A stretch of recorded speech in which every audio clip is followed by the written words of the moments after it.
इस कार्यक्रम में आती हूँ तो बहुत सारे संस्मरण याद आते हैं और आदरणीय श्रवण जी, अशोक जी, सुरेंद्र भाई साहब, रविंद्र भाई,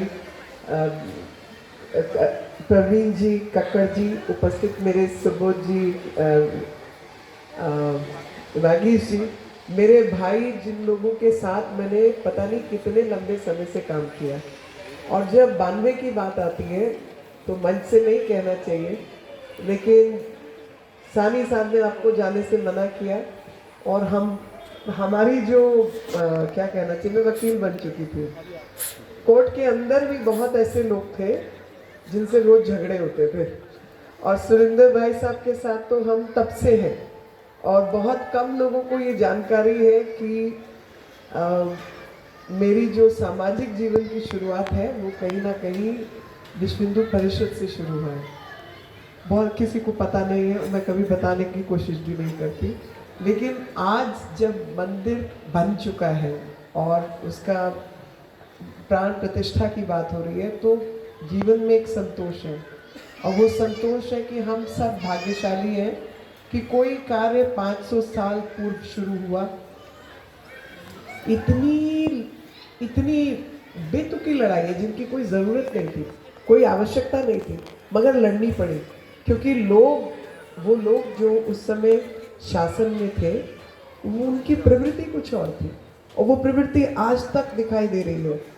लेकिन होई सोई जो राम रचि राखा, भगवान राम ने जो तारीख तय की है, जो समय तय किया है, होगा वही, कोई कितने ही अड़चन लगा दे। और अपने काम के लिए मैं ठीक है राजनीति में आ गई, लेकिन सुरेंद्र जी, भाई साहब श्रवण जी, अशोक जी, इन लोग को पता है कि मेरा कोई ऐसी इच्छा थी नहीं, राजनीतिक वाली व्यक्तित्व भी नहीं है, लेकिन होई सोई जो राम रचि राखा, राम ने अपने कार्यों के लिए कुछ लोगों को चुना है और मुझे ऐसा लगता है, मन में ऐसा भरोसा है, विश्वास है कि वो कुछ काम कराने के लिए हाथ देख लेता है कि किस हाथ से क्या काम कराना है और वही काम करने के लिए धरती पर जन्म भी देता है और बाकी काम भी हाथ में सौंपता है। वो मैं एक दिन अभी 2-4-5 दिन पहले भगवत कथा में बैठी थी तो उसमें संदर्भ था कि ध्रुव से कहा, वो छोटा बालक, कि मैं तपस्या के लिए निकल गया तो ध्रुव से पूछा कि भाई तुम खाओगे क्या, माँ से दूर रहोगे तो क्या चलेगा? तो उसने कहा जब दांत नहीं थे, जब मैं माँ के गर्भ में था तो भगवान ने खाने का मेरा बंदोबस्त किया था और जब मेरे दांत नहीं थे मुख में तब भी पीने के लिए दूध दिया था। अब दांत आ गए तो कुछ खाने को भी दे ही देगा। तो अगर उसने अपने इन हाथों से कुछ कार्य करवाने हैं तो वो कार्य के लिए काम भी दे ही देगा। तो मुझे बार बार ऐसा अंदर से, अंतःकरण से ये आता है कि वो अपने कार्य के लिए अपने समर्पित व्यक्ति को चुन लेता है। और आज मुझे लगता है कि ठीक है, प्रधानमंत्री जी ने बहुत बड़े बड़े और काम किए, लेकिन राम मंदिर निर्माण भी उनमें से एक कार्य है,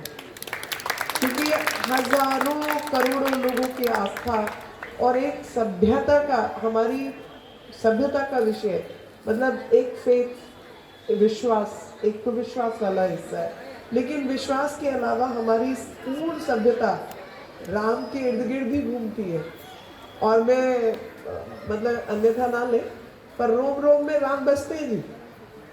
और वही राम जो रोम रोम में बसते हैं, वही अंतःकरण जो हमारी शक्ति है, हमारा समर्पण है। आइडियल सोसाइटी क्या हो, राम राज्य क्या हो, आइडियल समाज कैसा हो, सब लोग कैसे काम करें, और यहाँ छोड़ने वाले को राम का है, हासिल करने वाले से नहीं, लेकर छोड़ देने वाला जो है वो राम है। तो तपस्वी राजा जो तपस्या के तरीके से राज्य करे, वही तपस्वी राजा है। राजनीतिक जीवन में 10-15 साल के लिए बहुत कुछ दिखा दिया, बहुत किस्म के लोगों से वाक्य करा दिया, लेकिन जो अंतःकरण का, जो समाज की जो स्थापना है, वो तपस्वी राजा वाली ही है, जो बिना किसी लेन देन के, बिना किसी चीज़ के समाज में समर्पण के भाव से कार्य कर सकता है। वही राम राज्य की स्थापना है और वही मेरे को लगता है कि नींव तो हमारे पूर्वज डाल गए,